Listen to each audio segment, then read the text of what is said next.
Welcome to From the Ashes, the Dungeon Crawler Network podcast all about Ashes of Creation by Intrepid Studios. Bear witness to the rebirth of the MMORPG genre from the ashes of an industry that has left the gamers behind. I am your host, Aggelos, founder of the Dungeon Crawler Network, and I am joined by my amazing co-host here at the Mighty Beard Tavern. We've got Stormslord. Hey, how's it going? Hey, pretty good. And Alpha Soul. Great to be here. Great to be here. Crowjack. Can we get some pogs in the chat for the person who's above my head right now? And we are joined by the one and only CEO and Creative Director at Intrepid Studios, Stephen Sharif. How are you? Hey guys, I'm very good. Happy to be here. Well, we're glad to have you. And finally, for those watching, I do have a beer now. Thank you, tavern lady who brings me the beers. I do think you need a bigger mug, though. I think I do. It's not enough. It's not big enough. It's not enough. It's never Not big enough. By the way, I just want to apologize that I brought the stream difficulties plague with me.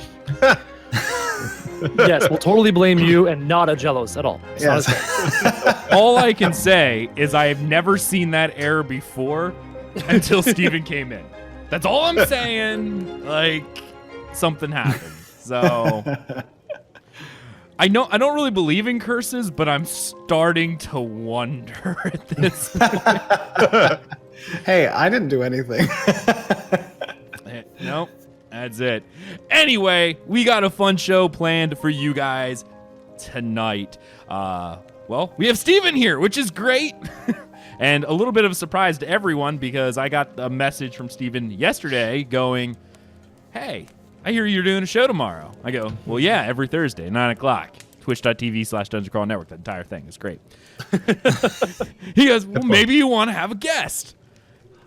I go, yeah, sure. Like, I'm going to say no to the CEO of the company. Quite the assumption. Wow. I know, I was a little too assumptive, I think. Like I would ever say no. But it was funny because normally whenever we have Steven on, we're a little bit more prepared with different things. And I frantically was like, yes. And then immediately went and said, guys, he's coming on. We need stuff to talk about. So we hammered out a few things. I think it'll be fun. We do have some new stuff. Like we will be showing off a new armor, which I am in love with. Even though I did have to check to make sure it wasn't posted on April 1st. Thankfully, it was April 5th. Close. Yeah. Close enough. I did have a minor heart attack when I saw it, and someone's like, I think it's April 1st. I'm like, you gotta be kidding me. The best part is most people know I dislike most of the super fantastical armors. I'm more realist. I had no less than 20 people DM me that picture when it came out. So oh yeah, it was pretty amazing. I saw it, instantly thought Aggelos. Yep. Yeah, same here. A lot of people did apparently, and it was fantastic. Anyway, we also have the Know Your Nodes and the Scientific Talk. Oddly enough, whoever sent out the marketing email stole my title because I had Blinded by Science, and then they sent that out, and I'm like, no, I got to change my title. That's pretty funny. I'm gonna have to have it out with whoever did that because they're stealing my pun titles and I'm not happy about it. Anyway, so we're gonna talk about that, and we do have some questions and whatnot. And of course, if we see any good questions in the chat, maybe we'll talk about them. I don't know. We'll see. Anyway, You just opened a can of worms saying that. I only The said chat is maybe. gonna get flooded. we'll answer your email soon, TM. Nice. Yeah. I like it. We'll get to it. Anyway, guys, let's go ahead and jump right on into this because, hey, why not? Right off the bat. Anyway, so first up, I'm going to show off this beautiful image that was shown on the Discord on the 5th of April, not April 1st. And it's so pretty, and I love it. Is it that really boring looking armor? Shut up. You shut your dirty whore mouth. That's all I'm going to say. I am in love with this armor, and as most people know, I like more realistic looking stuff. Albeit, what scared me so much when I saw this didn't really cross my mind until someone mentioned, hey, that looks like the Alliance armor with the lion on the front. I'm like, oh my goodness, the is this lion, April 1st? Yeah, but it's a I can see that a little bit. Yeah. Mainly because of the lion, right? That the does it lion for and the Alliance blue look. tabard. Like if it were any other color, it probably wouldn't have been Yeah. the Alliance thing. Yeah, that imagery wouldn't be evoked. You know what I mean? Oddly enough, if you go to the Reddit, they posted this, and this got a lot of upvotes. You should go look at it because a lot of people like this. Anyway, for those of you listening on iTunes, Stitcher Radio, Google Play, Spotify, or SoundCloud, there will be a link in the description below that you can click and view this beautiful, marvelous piece of work. I love it so much. So yeah. Now, Steven, tell us a little bit about this since you can. Sure. So this particular armor set actually was modeled over a year ago, and it was present in both one of our PAX builds that we took with us, I think, to PAX West in 2017, and was also in Alpha Zero as well. But what's been changed is the shader on the metal materials have been updated. The materials themselves have also been updated, and the textures on the armor have been redone a little bit to kind of bring it up to speed with where the project's current art is at. The team's been going through some of the old Alpha Zero stuff and bringing it up to speed a little bit for implementation into Alpha 1. Interesting. Now, you were talking a little bit, I know there's some conversation about the, what was it, the bondage spandex? I think that's what the term I saw someone use for the Bondage spandex? apocalypse Bondage armor. spandex. Yeah, bondage spandex. The skin tight apocalypse armor. I got Yeah, you. the apocalypse armor has been dubbed, what was it? It was space-time spandex or something fun like that. I love it. Yeah, I'll have to find the quote. But it's on Reddit, and I really loved it, and I thought it was very That's apt. great. But you were talking the difference in the lore side of things between what we're seeing here versus what we were seeing in APOC. You want to elaborate on that? I think that, there are 9 different cultures that are active at the time of the MMORPG gameplay. But there are also 4 parent races that were present during the apocalypse on Vera. So essentially there's 13 distinctual directions from an art standpoint with different armor sets and architectures. And that creates a very vibrant atmosphere for a lot of different types of styles. So what you see commonly in Apocalypse is the influence of both the Aelan and the Pyrian cultures, which are the parent races of the humans and the elves. And there's a lot of asymmetry that's present in that design philosophy for the armor sets. More akin to kind of Eastern influences, I would say. So what you're seeing here is a representation of the Kalar, which is one of the human derivatives. And, this has a more symmetrical, a more traditional kind of appearance. I want it. I just want it so bad. You're like a man starving for food, and you've just been given a morsel, and you're just inhaling it right now because all the other armor has nothing to do with your style. There's probably even nicer armors out there that are similar to this, but even more attuned to what you like. But you're so hungry for stuff, you're just glomming onto this hardcore. This is my phone background right now, just so you Really? know. Starved indeed. And another aspect about the particular armor you're seeing here is this is actually guard armor. That's in the game currently in the MMO. So this is not even the dialed up kind of version of this style that would be more attainable with higher levels for characters.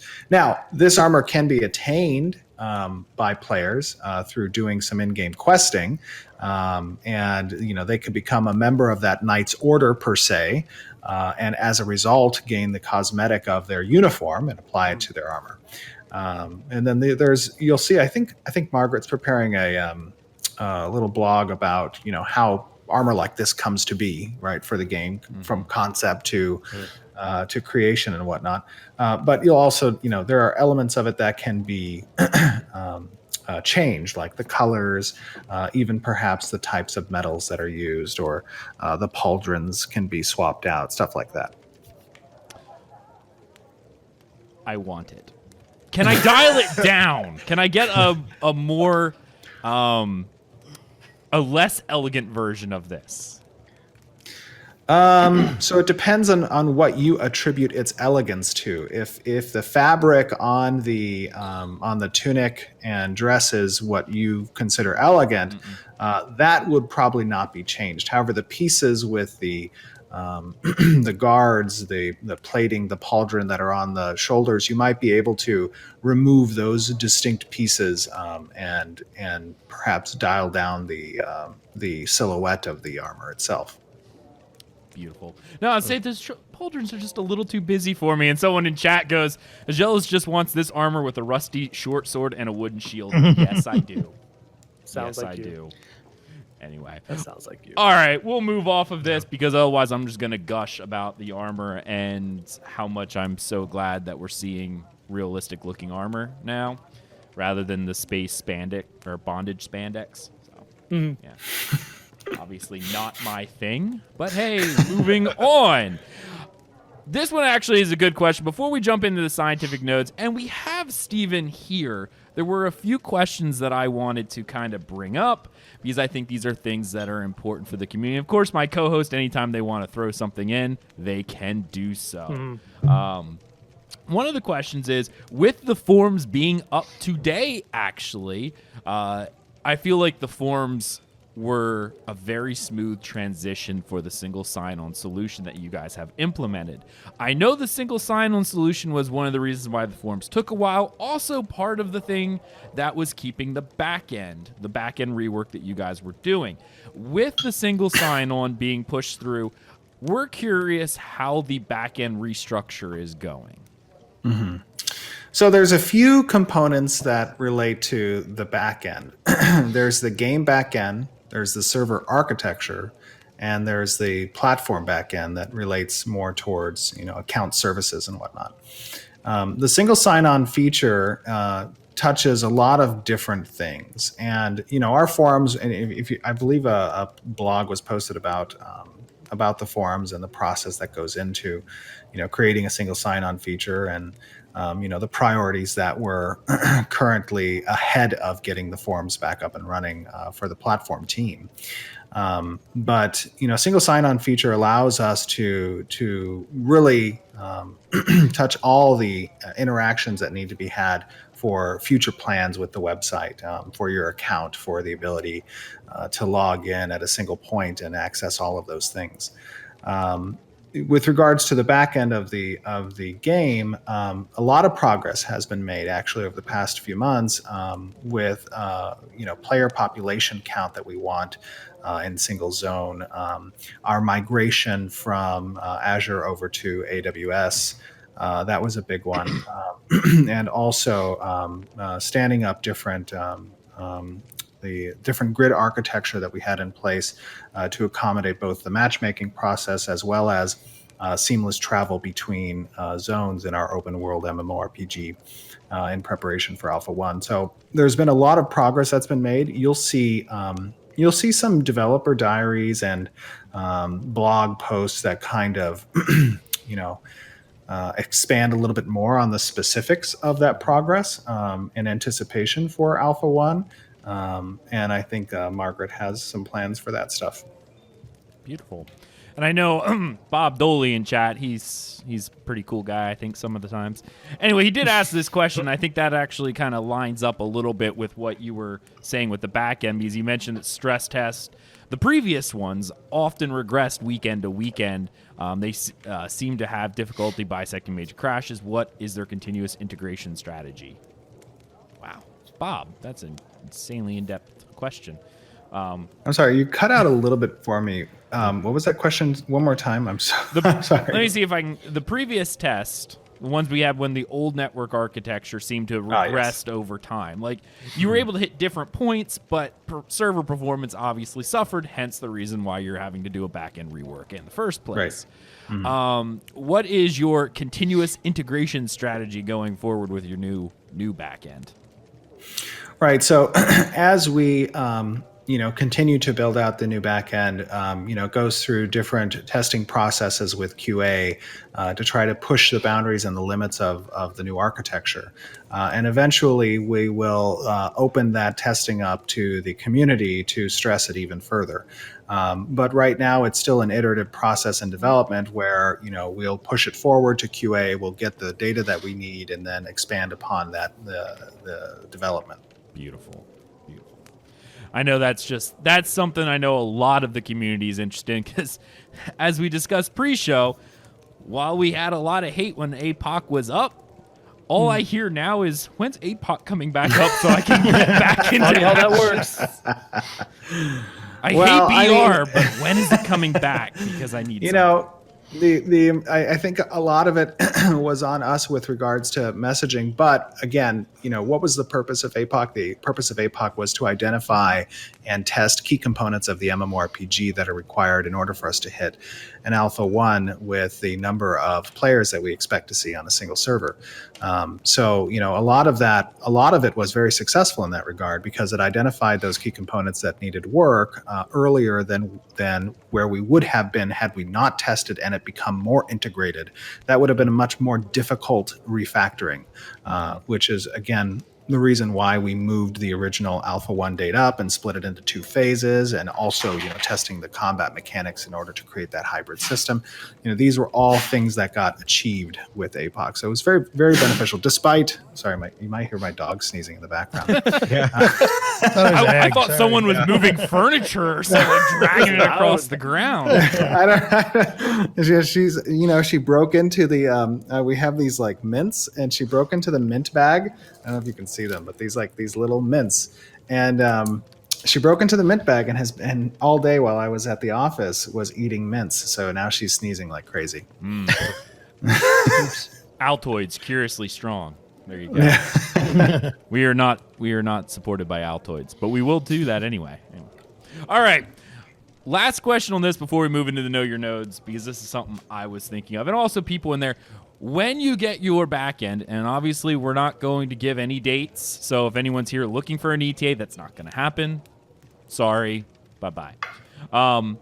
With the back end and how that's coming along, we also know that work is being done on the castle siege.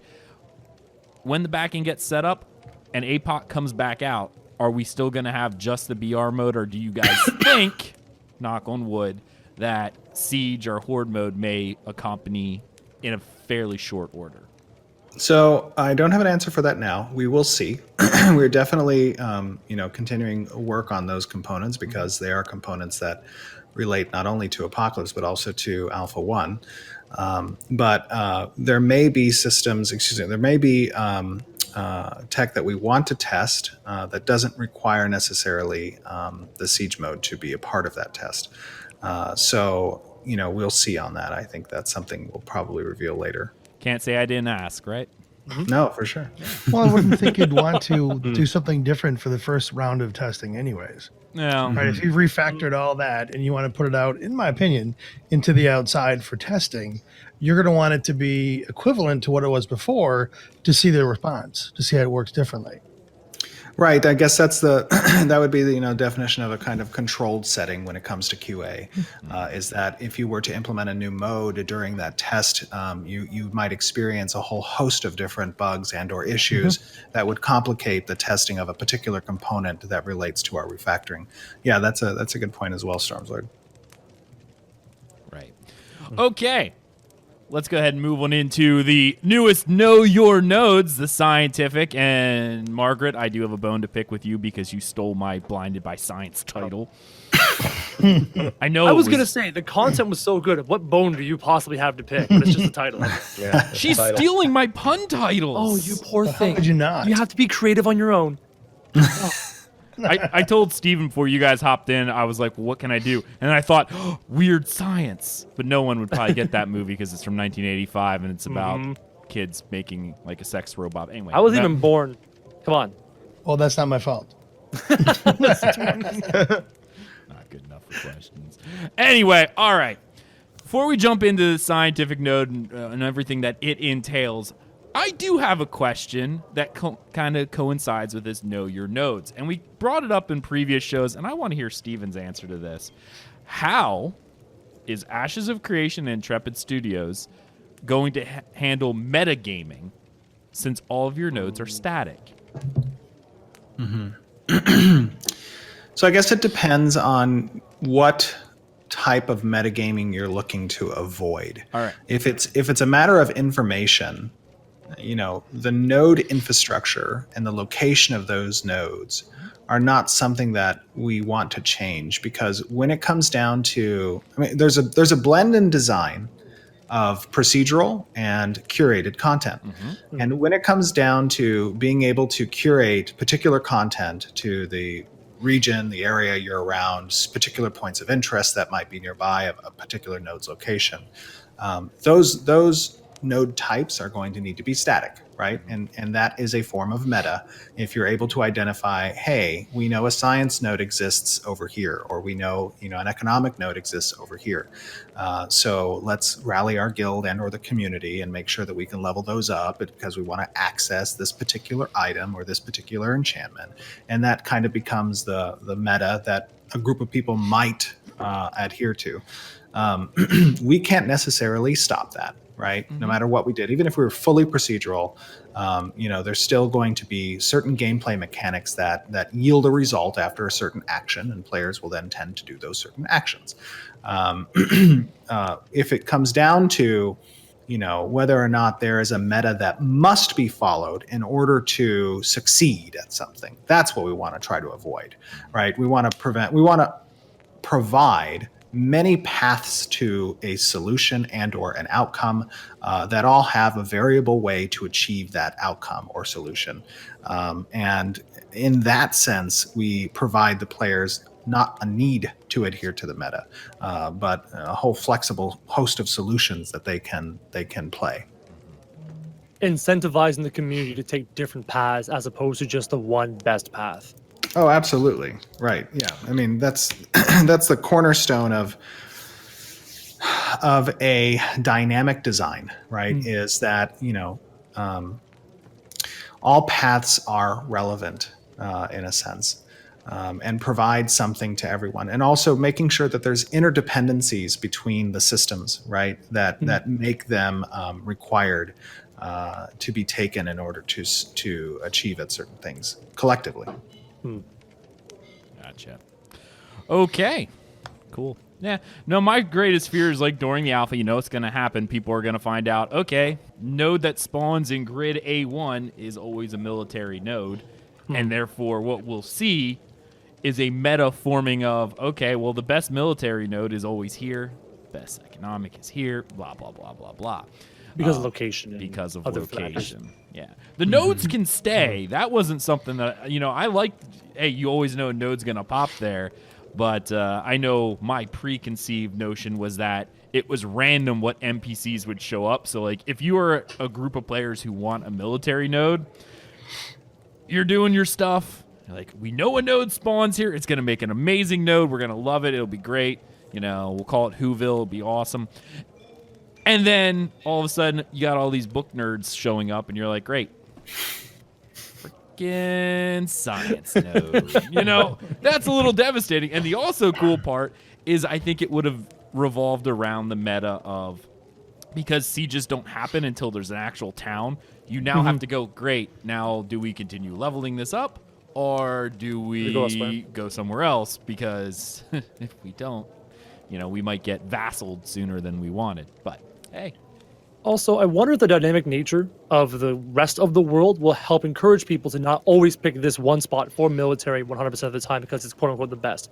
For example, how resources get used up and then shift around the world may force you as a community to go, you know what, this node was amazing, but that ore is gone now. So maybe this node isn't so good anymore. So hopefully the dynamic nature around the nodes will encourage people to not just pick this one spot 100% of the time and have sure. to move around a bit.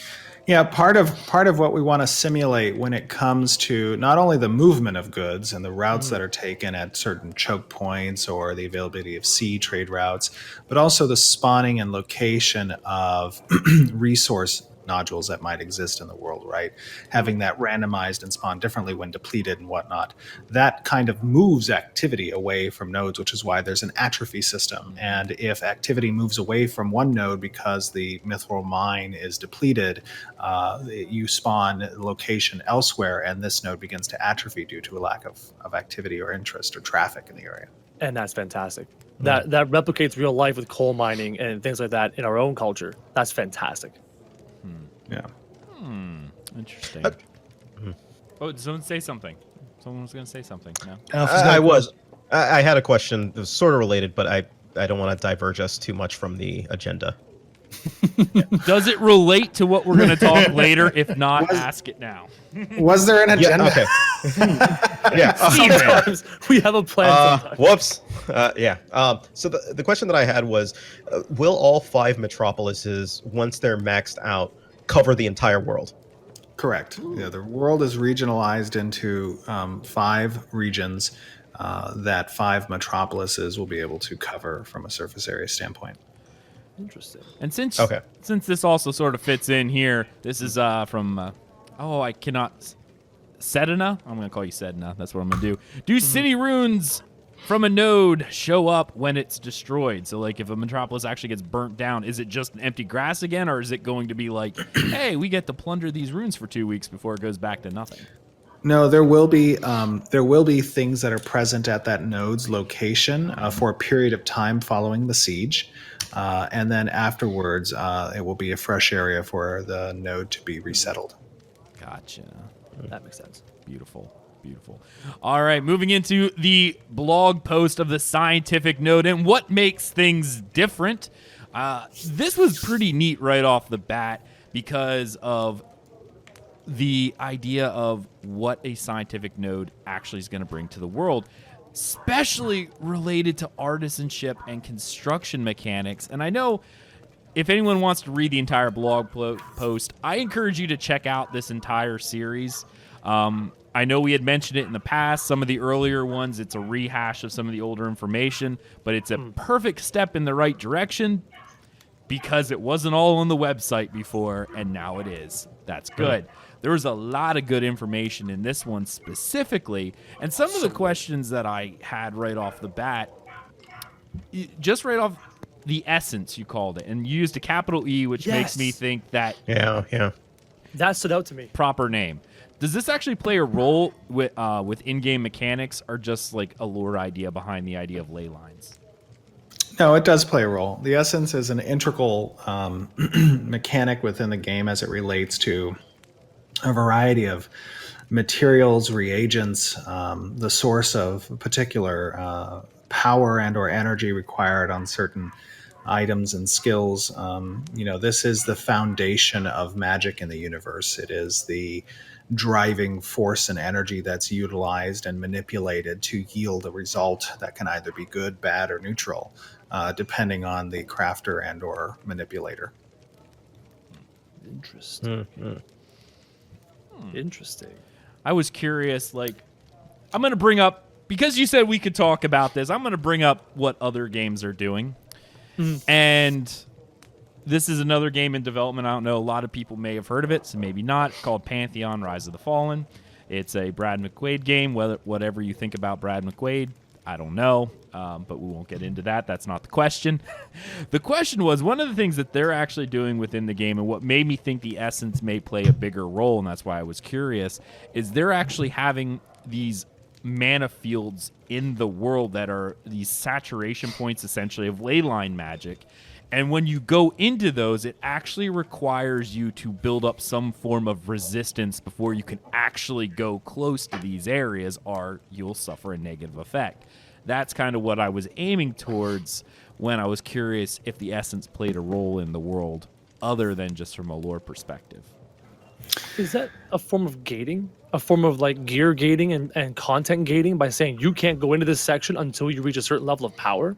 No, it literally Kinda what it feels like. in Pantheon, Mhm. it's more of an idea of you need to be prepared before going in. It's like a survival game where you're going into the frozen north of Canada. You better bring a jacket, right? Frozen north of Canada. I mean, that's the idea behind it. So when I read the essence, I was curious about that.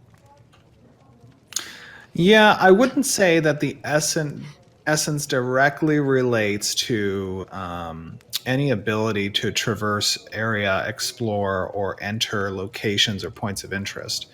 I would say that the essence is more closely aligned with the usage of skills, the creation of certain items, the presence of certain influences, and where certain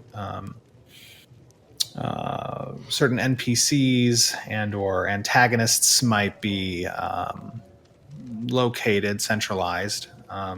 It definitely is a large lore mechanic. But I wouldn't say it's prohibitive in that sense. Gotcha. Cool. Gotcha. Excellent. Does someone, Storms, you've been kind of quiet. Do you have the notes open? Do you want to actually read the next question down the line? No, I don't. So Okay, well then I'll read All it. you. I will listen. Okay. I can go ahead. Okay, go ahead. Is it the one that I Yep. got highlighted? Yeah. Okay. So within a scientific node, specifically, requesting aid in finding alchemical or natural reagents. Will node types have a very specific way to level them? Will any activity level them? Oh, so basically, what we're wanting to know is, will any activity within a node level that node, rather than just gathering reagents for a scientific node, if you will? So any activity that yields experience to a player will yield experience to the node if done within that node's zone of influence. I think the reference of collecting alchemical items and or reagents, that's really more the thematic component of the quest lines that are going to be experienced within those particular node types. And that's going to tend to attract players who are interested to that end.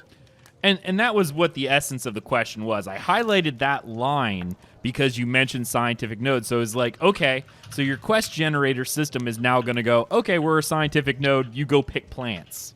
Yeah. If I decide I don't want to go pick your flowers, I want to go stab something, am I still going to level the node? Or are they going to be like, no, I really just wanted that flower and you didn't get it for me? Yes, you'll still level a node if you stab things. Okay.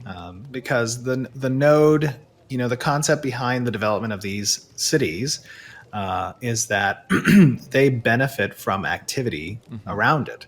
And any activity that's done, which is fruitful in a sense, experience-wise, helps to create that city. Okay. Interesting. Yeah.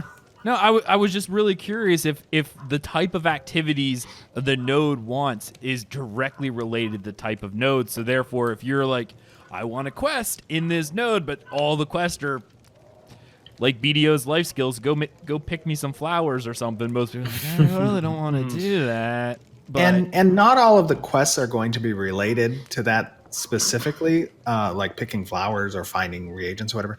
Like, for example, if the quest lines relate to like alchemical items and or reagents, you might receive a quest early that says, go collect, a portion of the sap that's found in a local forest. Our scholars want to examine this. And then later on, you may find that, some antagonist or monster or, nefarious activities being done with this sap, go kill these people, explore what they're trying to accomplish with manipulating the essence in this way, using this sap, right? So it comes back to, it's not like a collect the sap necessarily, but it comes back to something that has to do with a scientific interest. And that includes combat, it includes gathering, it includes crafting, it includes all the components that make, progress in different aspects of the game. All right, so in reality, like you were saying, and I see chats going, so regardless of what kind of activity, even if it's like mostly PvP experience, it's still going to pop a scientific node or continue to grow that node. Correct. Beautiful. Is there any experience activity that would lower the node other than no activity at all? Yeah. So, for example, if an event happens around the node and some monsters get spawned and their objective is to attack the city, and the players must defend the city, you can have other players who may have an interest in helping to destroy that city, or inhibit its ability to offer quest lines. They could join up as a monster coin or whatever.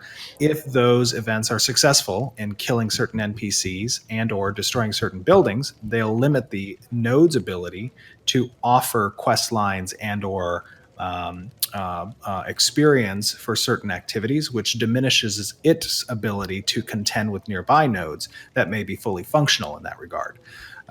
Additionally, there are node wars. Node wars can be declared against nodes, and there are open world objectives and or objectives that might exist within the city itself that, if achieved, will result in a loss for the node. And there's losses can modify incoming experience for a period of time afterwards that will reduce the amount of experience a node receives. So wars can be strategic in that sense, that a rival node may want to prevent a certain node from the following week collecting as much experience as it would normally, and can declare war in that sense. There's also a couple other things as well, but I'll save that for another one. You meant your projected to leave score, or did you think of something? You are speaking my language right now, Steven. The fact that you can inhibit the growth of other nodes so that your node can potentially get to the higher node level before anyone else, it's a mechanic that I'm so excited about in this game. When a metropolis goes down and there's that race of the next metropolis, your ability not only to increase your own metropolis experience, but to inhibit others, that's phenomenal. That's what I live for. I love that. I do have a question on that, though. That's so exciting. I thought if you declare war and the loser loses, I thought they go to 0. That's a siege. So there's differences. A siege is when you complete the questing component and receive the item in order to declare the siege. You declare the siege, and then there's a period of time in which people can participate, attack the city, attempt to raise their flag over the node and destroy it. War is more similar to like a guild war, where the city faction, so to speak, which would contain its citizens, the mayor may declare a war against the faction of the other node, right? And that puts the citizens in a state of war where they're openly PvPable in the world, and it also provides objectives for them to achieve, which doesn't result in the destruction of a city necessarily, but it does result in benefits for the victor and losses for the loser. Got it. Okay, that makes a lot more sense. Okay. So I need to become mayor so I can declare war on every elven city. The plan is starting to take shape. Yeah, the moral domination sets forth. That's right. I love it. Construction. This was something that we saw in there. Now, I'm curious about construction because it's not something you normally see within an MMORPG. Normally because housing and whatnot is something that's not really contained, or it's very instance, whatever. I'm curious if this is sort of a macro form of crafting mechanic that's only available to node management, or is it actually like a legit player crafting profession? And if it is a player crafted profession, what is it going to provide to other players? So construction is any mechanic that relates to buildings, and that could be buildings within a node that are dictated by the either community or mayor and become building projects in order to render services available to the citizens and or non-citizens. They also reflect buildings that players may build on their freehold, which is sort of their personal plot that becomes a Tetris-like game of placing buildings for different adjacency bonuses and their professions or their processing capabilities. And then it also relates to certain points of interest that exist in the world that will have building-related quests in order to bring those points of interest back to a state of construction. So scientific nodes offer specific material components and or certificates that are necessary in order to capitalize on additional features of certain buildings and or to activate the adjacency bonus systems that certain buildings have a progression path for. So as you build your first building on your freehold, let's say, and that building is an anvil's blacksmith or whatever to work on their weapon crafting and or armor crafting aspects, it will yield certain benefits for those professions and or processes. And there will be a progression path that building can take, different tiers of upgrades. And along that path of upgrades, if it exists either in a scientific node's zone of influence, or if the character is capable, whether through citizenship or through trade or questing with a scientific node, is capable of achieving the certificates to unlock and empower those bonuses, then the player has the capability of doing so because of the scientific node. I'm too busy starting a war in chat about elves. Gotcha. So. Yeah. Cool. No, I was curious about that. All right. So, again, a lot of people in chat talking about scientific nodes being very focused on crafting and artisan classes. And, Alpha, so why don't you ask that one? Yeah. This was actually another question that I actually had. Is the only way to unlock specializations or those higher tier specializations through the scientific nodes? So will you be able to learn crafting anywhere but, anywhere, but not as a generalist, I guess you could say? Yes, you will be able to not only learn, advance, and progress within the artisan tree, regardless of the scientific node. But there are certain mastery benefits that are granted. Even though those masteries can be achieved elsewhere, it's a much more difficult path in order to do so. And the masteries may not present the same results and or yields that scientific masteries can be attained. But it is possible, yes. Gotcha. All right, so I'll pick up the next one here. So in regards to nodes and their benefits, there was a mention that benefits would only apply within their nodes. Does that mean a citizen of a node that leaves the zone of influence will lose whatever benefits it once had? So it depends on the benefit, but generally as a rule, there are certain benefits that are only applicable to the within that zone of influence. So if you wanna benefit from whatever buff or drop rate potentially increase or a higher yield of experience gain, that all has to be done within the zone of influence of the node that's granting the benefit. But there are citizen benefits, and those benefits may travel with you outside the zone as well. So it's a combination of the two. Okay. Yeah, because we had heard that before. Like you talked about when you leave a zone of influence or something along those lines, that you may not get all those benefits. But I'm like, well, I'm not leaving the node in terms of citizen. I'm just traveling out and about. And there may be reasons to travel out and about, which we'll talk about later as we hit the unique building discussion. But it's like, okay, so the zone of influence only affects certain areas, or, once you step out of that ZOI that's controlled by that node, do you lose all of its benefits? But that's good. I like to hear that. Moving on, each and every type of node has a specific building related only to it.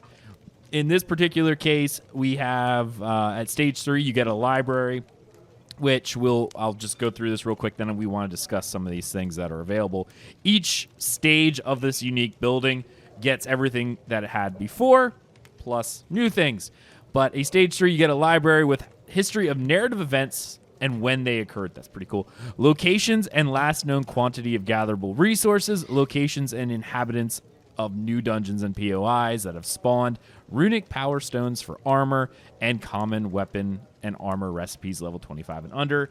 The college at number 4 gives you component identification for non-legendary item deconstruction, certificates for tier 1 building schematics, unique and rare drop information, concentrated essences for the creation of armor enchantment stones, runic power stones for weapons, common armor and weapon recipes for level 35, and common glyphs for creation of accessory equipment scrolls or enhancement scrolls. University and Academy also have stuff up the list. One of the things when you hit level 5, and this is something I wanted to talk about, runic power stones. Can you actually give us an example of this? Because when I saw this right off the bat, my first thought was WildStar and their power stone system of how they put gear in. But can you give us an example of how this power stone or runic power stone will actually work or has been seen in other games? Yeah. So the stone system, whether they be power stones or enchantment stones, there are slots that exist on armors and weapons that can receive a number of stones. And these stones can do anything from augmenting the type of damage that the weapon does, to adding ancillary effects on damage, providing potential buffs and or passives that are present. There's a whole host of things that they can do. And all of those things that the stones can accomplish for you in both armor and weapons, they exist in tiers of relevancy and power. And as you increase the grade of the item that you have available to you through the headset's falling out. As you increase the grade of the item that you own or craft through the use of materials similar to kind of, I think Jeff has spoken to this before, how he really enjoyed the Star Wars Galaxy kind of crafting system and the uniqueness of quality that exists among resources. You can increase potentially the number of slots that a particular item has available to its use. Runic power stones in particular, these are temporary stones that occupy slots within armor and weapons. So runic power stones you can apply for a period of time. And usually those will be very situational because they are temporary, but they grant you certain benefits. Enchantment stones, however, are permanent stones. You can unsocket them, but it is a process to do so. So the runic power stones are temporary placements, and the enchantment stones are more permanent. Do they share the same sockets, or are they specific sockets? Okay. They share the same socket. So really it's going to be a kind of a strategic decision by the player to occupy certain slots with the permanent stones that you may want and keep a variable amount of slots available so that you can have situational runic stones utilized if you're going to enter into a certain dungeon or fight a certain boss or enter into PvP so that you can socket in temporary ones. Oh, cool. Okay. Nope. I was looking. Crojack had to leave the stream real quick because his audio wasn't working, so I had to hide the cameras for those who are watching on YouTube and Twitch and whatnot. That'll be back as soon as Crojack gets back on the screen. Alpha, so why don't you handle these schematics? Because these are things that are kind of interesting. You get schematics as you go up on this list, but handle that for me. Yeah, so I'm actually kind of curious. So do schematics refer to the freehold designs, or are they a part of node management? Can you explain a little bit more on the schematics? Sure. So schematics are basically the blueprints that you utilize in order to build structures on a freehold or to build structures for community projects within the node. Oh, okay, cool. Neat. Well, I actually did want to ask something that was related to an earlier stage. Sure. It was on history and the narrative events. In level 3 library, basically, you can go to the library, it looks like, and get a history of the narrative events.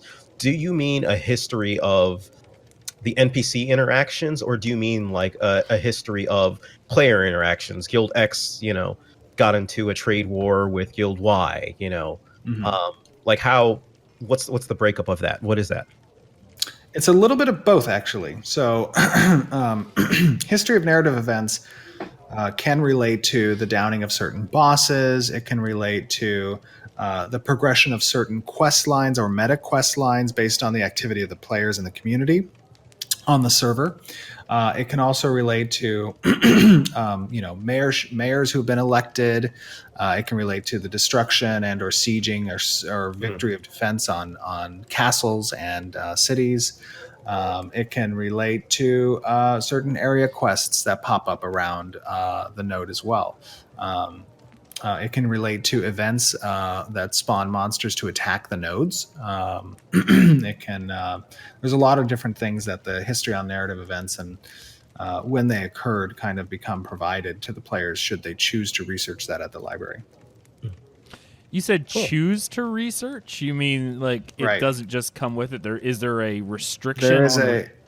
There is a component to this that requires the players to interact with the library on a quest path that allows them to take this information from the library.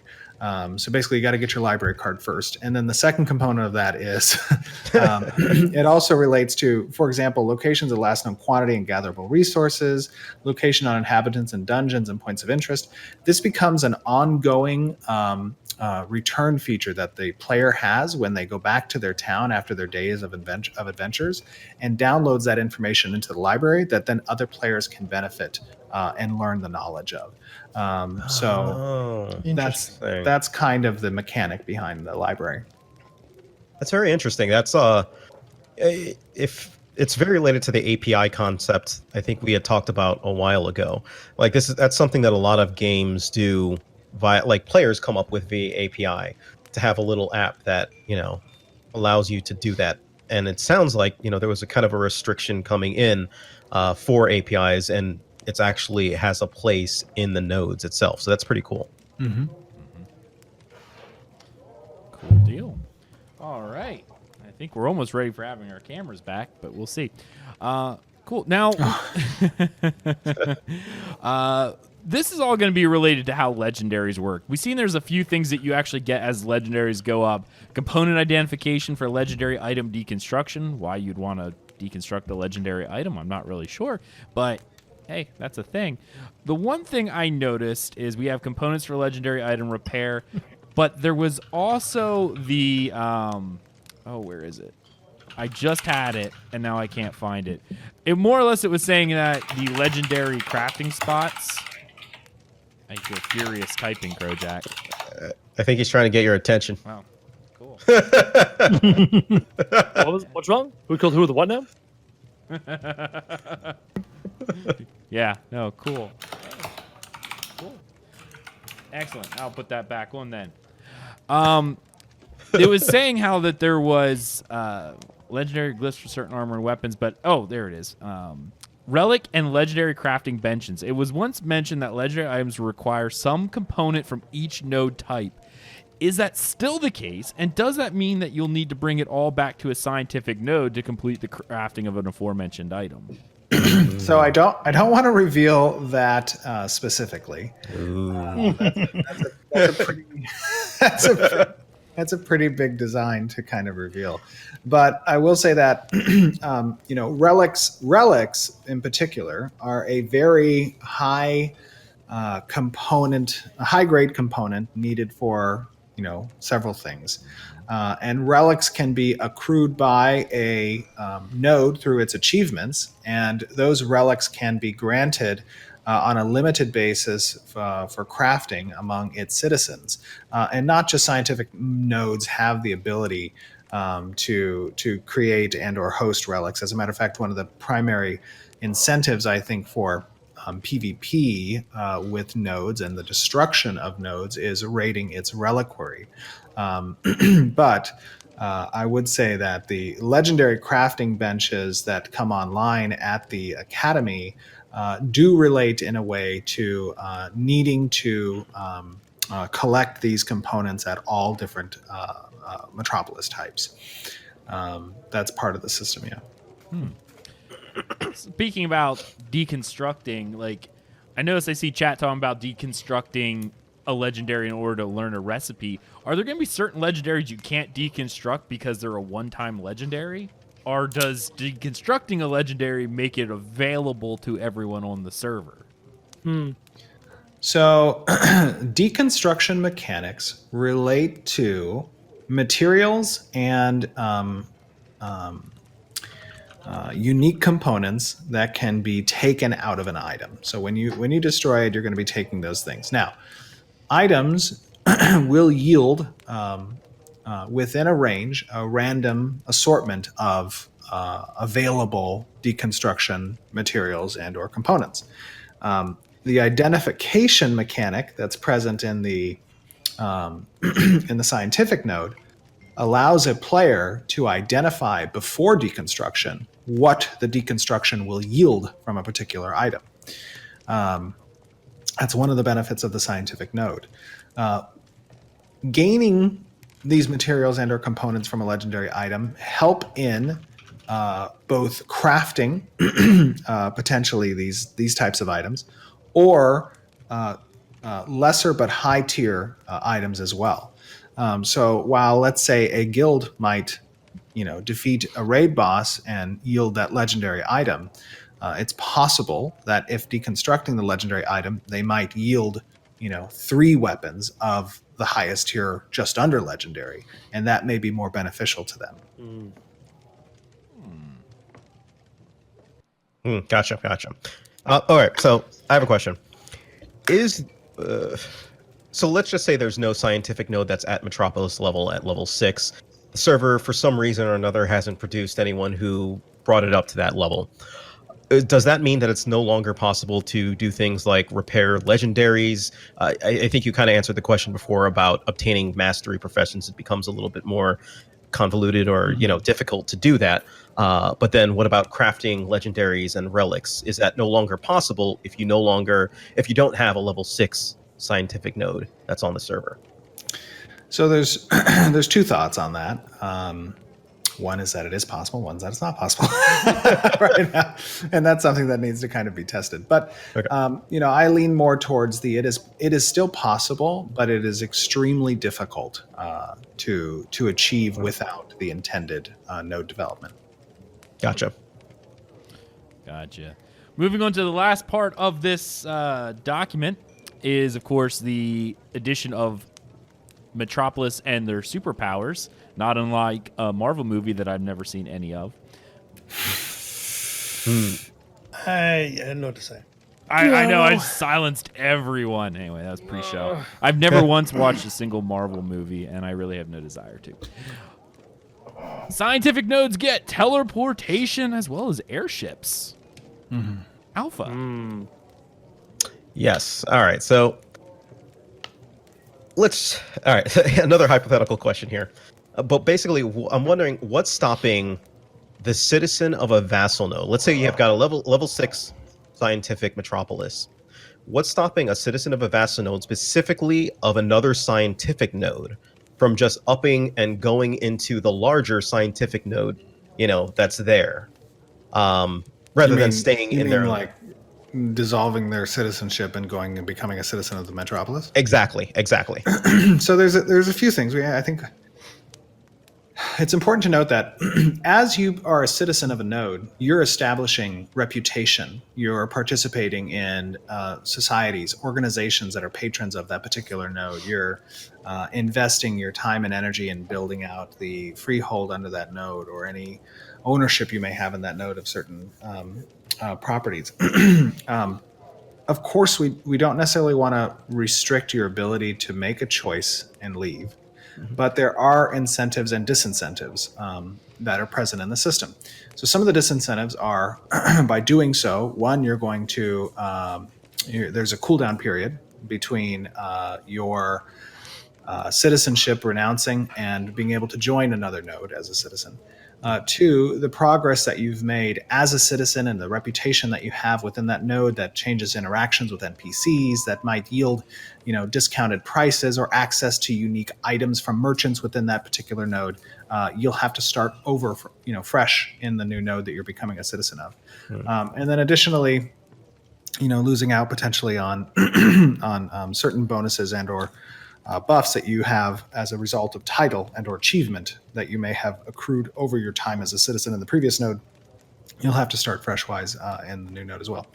The other aspect of becoming a citizen of a node is that it does take into account the number of citizens that already exist at that node. There are certain cost, taxation, components that go into declaring citizenship. And while there's not necessarily a cap to how many people may be a citizen of a particular node, there is a soft cap in the price and or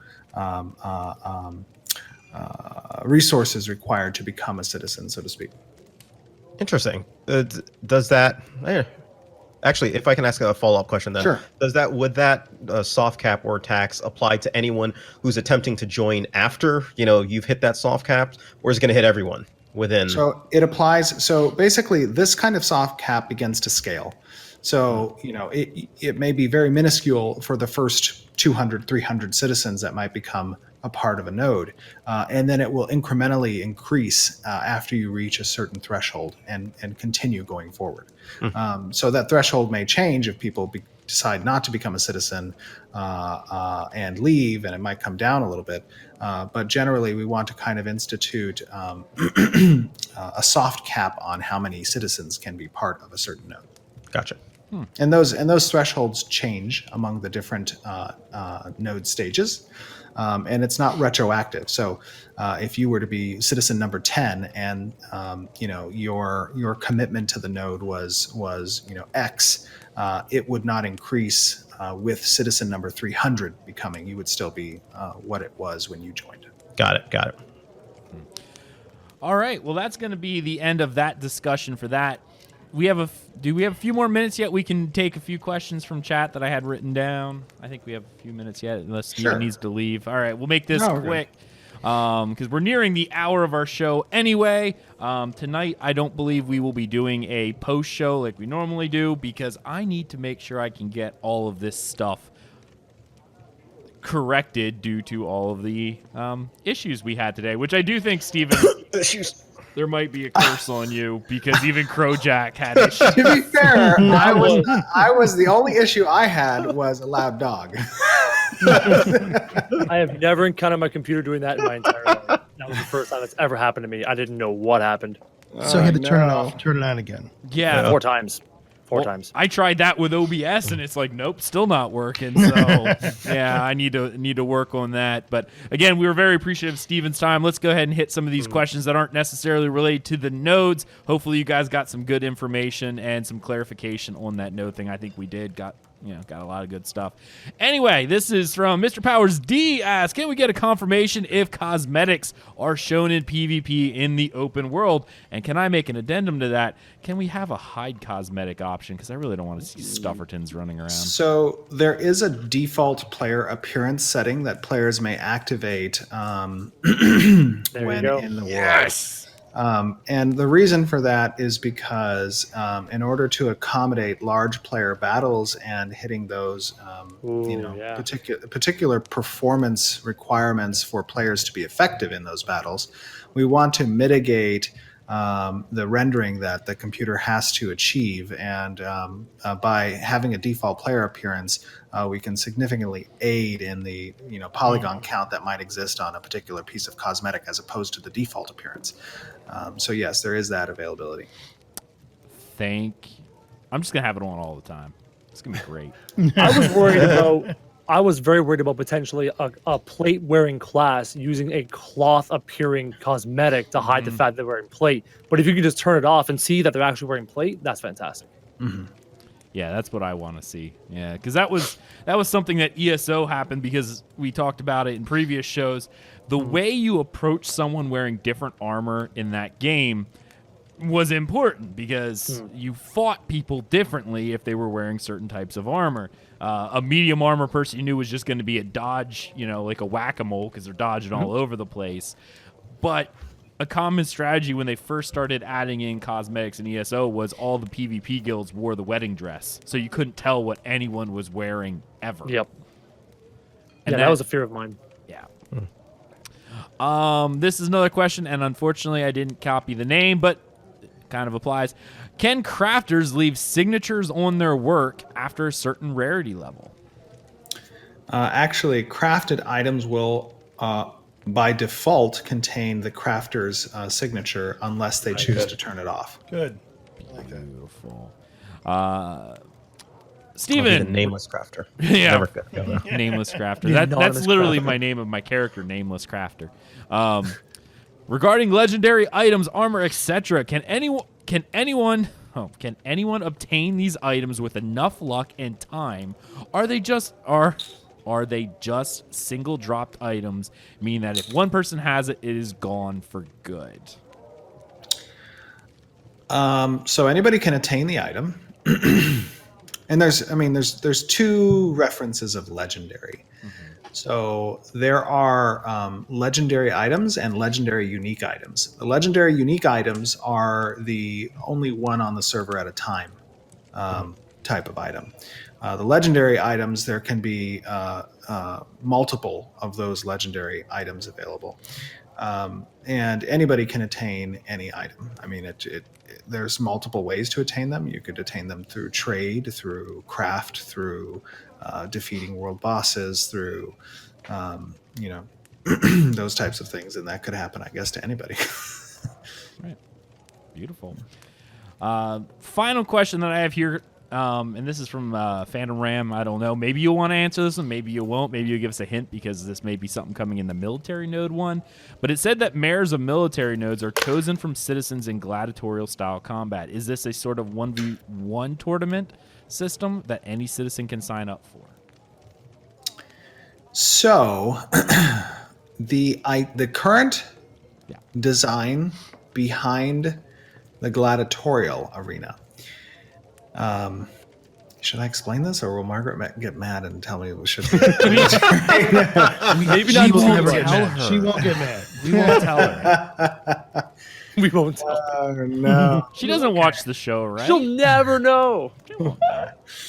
Oh no! So the idea.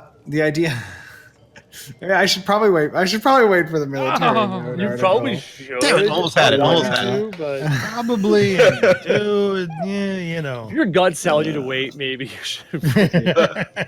I should probably do that. I'm gonna get in trouble. I ask, but hey, that's fine. All right, very cool. Oh, real quick. Oh, Is there a cooking profession? Should be. Winter. Yes, there's a cooking profession. You should All right. have said no. There you go, Should Ninja have Kid. done cooking. You don't believe in cooking in Vera? Everyone scrounges with their hands. Eats food raw. Over sink like an animal. All right, anyway. All right, guys, that's going to be the end of our show this evening. I want to thank, well, first off, Steve and Sharif for coming onto the show once again. Really appreciate you doing that. Yeah, no, it's always a pleasure having you on, so thank you so much for coming on. Thank you for having me. I enjoy it. I enjoy watching your guys' show. I think it's good banter, good discussion. See, we try. See, told you. Thank you. Since I release it every Monday, that should just be a conference room meeting where you just play it and have all your employees just sit there and listen like forced. I mean, it could be a punishment. We don't care, but as long as they listen. Anyway, I want to thank my amazing co-host, as always, Stormslord, Digital Piper Studios. Check out all of his stuff. It's amazing. Alpha Soul, he just did a video on his thoughts about scientific nodes. Definitely check that out. And of course, Crowjack, he does videos, he streams. I don't know, that's pretty much about it. You still haven't Snapchatted me. I've been waiting this for months now. I know. Yeah, maybe. Yeah. We'll think about it later. See how much my mug's empty. Anyway, you can follow everything we do, dungeoncrawlernetwork.com. There you find links to all of our social media, including Twitch, YouTube, Twitter, and Facebook. No longer Google+. Thank goodness for that. Be sure to check out our Patreon program, patreon.com/dungeoncrawlernetwork if you want to help support the show. You can also leave us a 5-star review on iTunes so people know that we are a real podcast, that we say real words, and sometimes it matters. By the way, we are like 26 reviews away from me buying a package and giving it away for people. Yeah. You have another 10 weeks from this point, guys, so definitely think about that. Hey, it helps us.